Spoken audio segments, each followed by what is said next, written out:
срещат преди 14 години в Украйна, откъдето е тя. И двамата са музиканти. Тя е цигулар, той флейтист, влюбват се, сключват брак и се установяват в България. Днес имат 6 прекрасни деца, които отглеждат у нас. Как се справят и колко весело от тях ще разберем от самите тях. Лариса и Данаил Вълкови. Радвам се да посрещна 8-членното ви семейство. Добре сте дошли, много сте красиви. Как с толкова много деца. Споменахме, че се запознавате в Украйна. Разкажете ми откъде тръгва вашата история. Как става, как се случва любовта между вас? Кажи ти първо, да.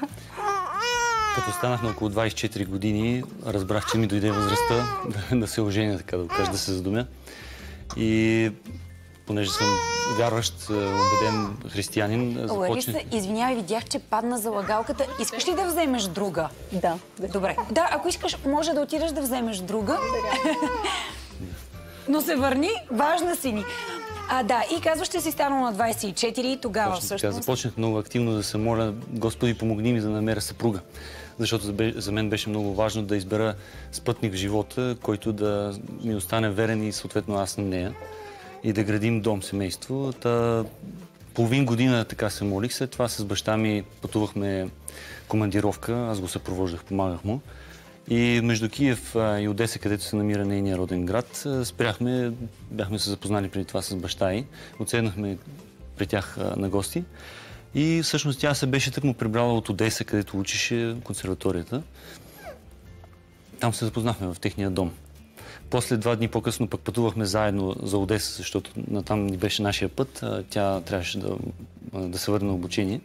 Имахме малко време за общение. След това срещнахме се 3 пъти буквално след запознанството и ни се оженихме.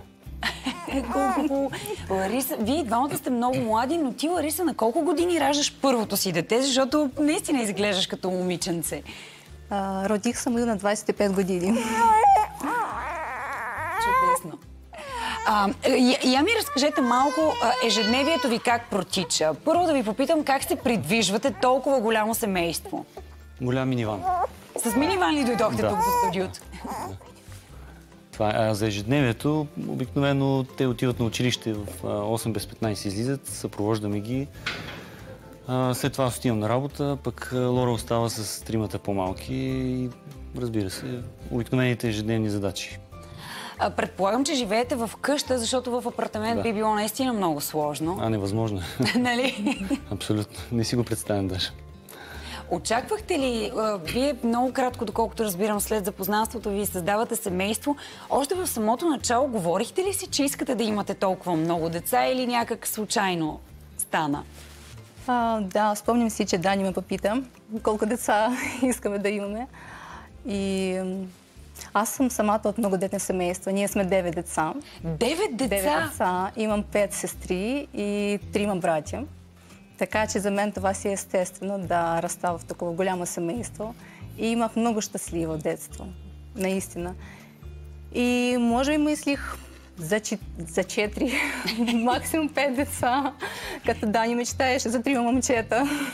Ти си сбъднала мечтата му, но въпреки това сте продължили. Въпреки това Господ ни даде още едно момче. Бонус. Да, и той се казва Даниел.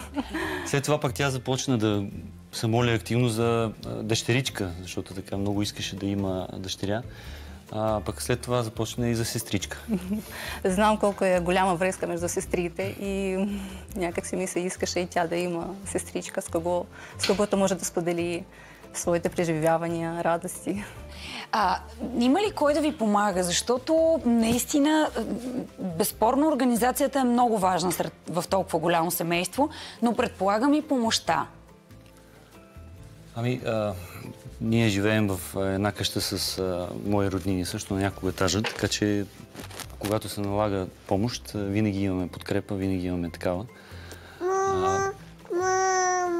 Пък в останалото време по принцип се оправяме сами. В смисъл такъв, че ежедневно нямаме постоянна помощ. Искаш да пиеш ли? Хайде, пи. Лекичка само няма. Естествено, публикувайки вашите снимки в социалните медии, Очаквахте ли такава вълна от толкова много позитивна енергия и позитивни коментари към вас? Разбира се, и любопитство. Не, ние не сме очаквали такова нещо. Аз просто исках да направим семейна фотосесия за спомен за нашия семейен архив. И като се обърна към Надя Сидова, сигурно вие я познавате, тя също е майка прекрасна фотографка Надя на 5 деца. И ние планирахме тази фотосесия преди 1 година, но все нещата не се получаваха. Да. Ние заминахме, имахме едно пътуване в чужбина при моите родители. Тя пак замина някъде в друг град и то още с децата нещо не се получаваше, пак забременях и така стана и най-накрая решихме да направим тази снимка вече с 6-то дете. Да, и когато тя публикува снимката от своя профил, изведнъж се случи някакъв бум, неочакван нито за нас, нито за нея. И оттам нататък това, което ни изненада, всъщност е позитивната реакция на хората, които коментираха. Те, ако не се лъжа, стигнаха до 1000 коментара даже. И това, което се чува, което ми направи голямо впечатление, това, което се вижда всъщност е, че хората асоциират голямото семейство с благословение. Да бъдете благословени, вие сте благословено семейство и така нататък. Затова наистина тази позитивна реакция има и виждаме, че като че ли голяма част от българския народ все пак купнее да вижда нещо такова и се радва, когато види голямо семейство. С какво се занимавате? Защото със сигурност, особено в България, е много трудно отглеждането на толкова голямо семейство. С какви професии се занимавате? По принцип сме, както споменахте, музиканти. Аз се занимавам също и така с медийни продукции. Развиваме канал наш. И това ми беше основният ангажимент до преди известно време, обаче тъй като семейството нарасна доста, се наложи да потърся допълнителни алтернативни варианти за работа, строителство и ремонти. Добре, сега искам да се обърна малко към големите батковци. Първо, пропуснах да ви представя, извинявайте, обаче сте много. И ме затруднихте. Как се казваш ти? Аз се казвам Самуил. Ти? Дани. Дани. Добре, а ти как се казваш? Давид. Давид? Каката, защото тя все пак е кака на 3-месечното момиченце. Тя е Лориана. Да, колко има разликата с... Годинка и половина. Годинка и половина. А най-малката как се казва? Най-малката Анджелика. Красиви имена, да са ви живи и здрави. Кажете ми вие, батковци, как се чувствате? Успявате ли да помагате? Понякога карат ли ви се малко повече на вас, като мислейки си родителите винаги, че другите деца, големите са по-можещи, по-знаещи? Има и торта. Да, понякога ни се карат, че не ги така много наглеждаме. Иначе имаме много време да им помагаме и помагаме. Чудесно. В действителност, големите деца, винаги съм чувала, че в семейства като вашите, големите деца наистина влизат в ролята на помощници, волно или неволно. Получава ли се това и при вас? Получава се, да. И аз мисля, че това е за по-добро за тях, защото те се научават от тази възраст на отговорност, да мислят и за другите, като за себе си, да се отричат своето его. И така, те доста ми помагат, като вече сами се занимават и с кухнята. Много обичат да пекат, да готвят и доста са отговорни в това отношение. Помага дори и на баща си със строителство, където може. Жените, както и при вас, разбирам, нали, той е човека, който предимно работи, а ти отглеждаш децата у дома. Кое ти е най-трудно в ежедневието с тях? В ежедневието най-трудното е да спазваме някакъв режим. Понякога се случат някакви непредвидени неща и трябва просто да реагирам по друг начин. И на мен това е най-трудно, защото аз съм човек, който обича да има някакъв режим и да го спазвам. А успяваш ли да създадеш дисциплина, такава, която, нали, в същото време да не им ограбваш свободата, но да има ред? До някъде успявам. Шумно ли е много у вас? Шумно е, да. Доста е шумно, но е приятно. Със сигурност, със сигурност. Всички свирят на музикални инструменти, като започват всички да тренират и става един оркестър. Знам, че обичате да пътувате. Как се случват пътуванията при вас? Правите го и с кола, когато летите. Мисля, че твоите родители живеят в Щатите и дори сте пътували вече до там. Разкажете ни за това пътуване. Кажите малко повече. Те бяха няколко досега. Първият път с 3 деца, втория път с 4 и третия път с 5 деца. Разбира се, най-сложното беше последното пътуване, но мога така да разкажа един елементарен пример с 3 деца, докато те, батковците, бяха по-манички. Илия беше съвсем малък, се налагаше да го носи на ръце и в едно от прикачванията в Исландия се наложи да заведат Лора през друг коридор, понеже тя имаше тогава само украински паспорт. В момента има и българско гражданство. Тя си взе цигулката и тръгна по коридора. Аз останах с багажите и с децата на ръцете и трябваше да мина през безмитната зона, където знаете, че блестят лампички, там всичките тия стоки и децата постоянно се разсейваха настрани. Аз казвам, моля ви по-бързо, защото ние закъсняваме за полет. И буквално като ангел една афроамериканка, ако мога така да нарека, дойде, грабна едно от децата, помогна ми да стигнем до изходите. Остави го след това и ние там, където се срещнахме с Лора, вече успяхме да се качим на полета и да преодолеем всички препятствия. Така че има винаги приключения, винаги е свързано с някакви притеснения, но се справиме, слава Богу. Лора, споменахме, че си от Украйна. Каква е ситуацията в момента там? Ти имаш ли все още роднини, близки, които живеят там? Да, благодаря за въпроса. Имам още роднини там, като имам втори братовчет, който е на фронта и той е баща на 3 деца. И е доста опасно. Ние винаги се молим за него, Господ да опази живота му и на неговото семейство.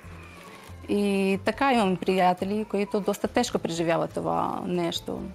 Лели също е там, да. Да, Леля ми също е там. А твоите родители са в Америка. Споменахме братята и сестрите ти къде са. Казахте, че сте 9 деца, нали така? Моите брати и сестри също са там, като двете от сестрите ми, те са в Канада, поблизо към тях. И аз съм тук до съпруга ми. А те идват ли в България? Аз не мога да си представя. Ние не споменахме, че самият ти също си с голямо семейство. Общо колко брати и сестри сте? 5 сме. Леле, това е наистина благословия. Когато се съберете, примерно да отпразнувате Коледа, тесен семейен кръг, колко човека се събират? Не е тесен. Над 20 човека, около 30, наверное. Да, защото децата, само децата ни, общо братовчедите са 17. Плюс братята ми, сестрите, съпругите, мъжете, баща ми, неговата съпруга, понеже майка ми си отиде от този свят преди няколко години. Много хора се събираме. Весело е. Много е хубаво. Продължавате ли с децата или каквото Господ е рекал? Каквото Господ е рекал? Когато Господ дава, ние приемаме с радост. Не знаем какво той ще ни каже, но... Ние виждаме, че за момента сме стигнали някакъв лимит, затова може би и за сега ще се въздържим от следващи деца, но Господ знае какво предстои по-нататък. Отворени сме за всичко, каквото е рекал той. На какво искате да ги научите? Какво искате да възпитате в тях?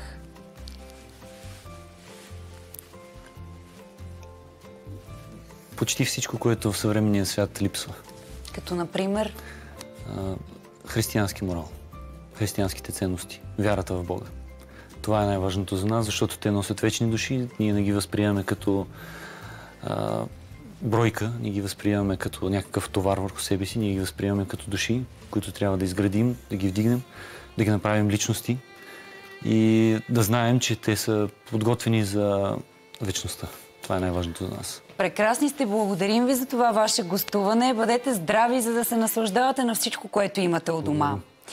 А вие останете с нас, защото след минутки предстои среща с една истинска футболна знаменитост – Краси Балъков, а малко след това ще разберем защо пътуванията за необвързани стават все по-популярни по света.